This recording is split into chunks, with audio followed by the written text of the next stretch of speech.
we have our annual Shearing and Shearing Festival, and it's our second largest community event. It's an event that is really popular with the community because you can come in and get the feel of what it would have been like on the farm back in the day when Ella Sharp was living here. And so a couple of the things that we do are sheep shearing demonstrations, and so people get to come in and see, especially kids love to come in and see the sheep being sheared, and they get to see how their wool comes off and what it looks like when it comes off. And then from there they can also see what happens next with the wool, so they can go into the gallery and see the Jackson hand weavers practicing their trade, and so they'll be spinning the wool into thread, and then from there they show how they weave the wool into clothing.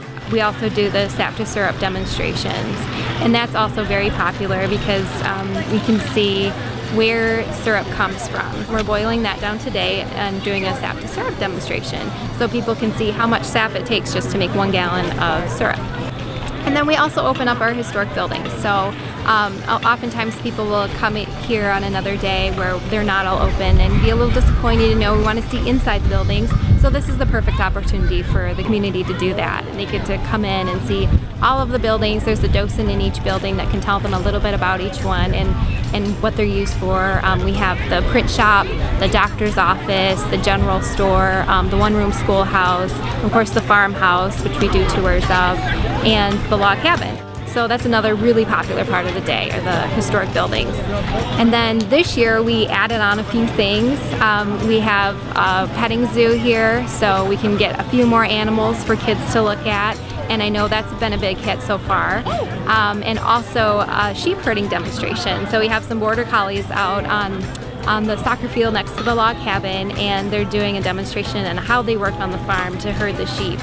And so that's pretty neat too.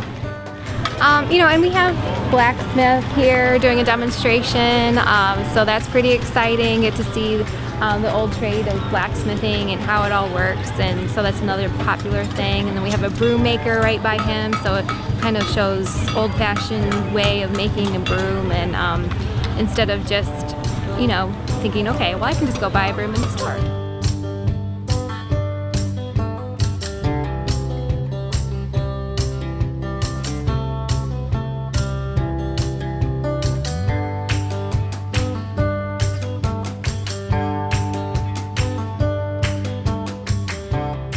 We are open Tuesdays through Saturdays from 10 o'clock until 5. On Thursdays we stay open until 7, so we're open a little bit later on Thursdays. And on those days we have our galleries open, so people can go in and see the exhibits. And on any day, at any time, whether we're open or closed, you can walk around our grounds to enjoy the buildings from the outside, not on the inside, but you can peek in the windows and have a look around the grounds. We also have some contemporary art around the museum, so you can enjoy that at any time as well.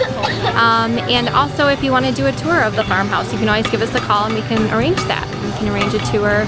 And if you have a group of people that are interested in coming over and seeing the house, we love to give tours, and so that's always an option too.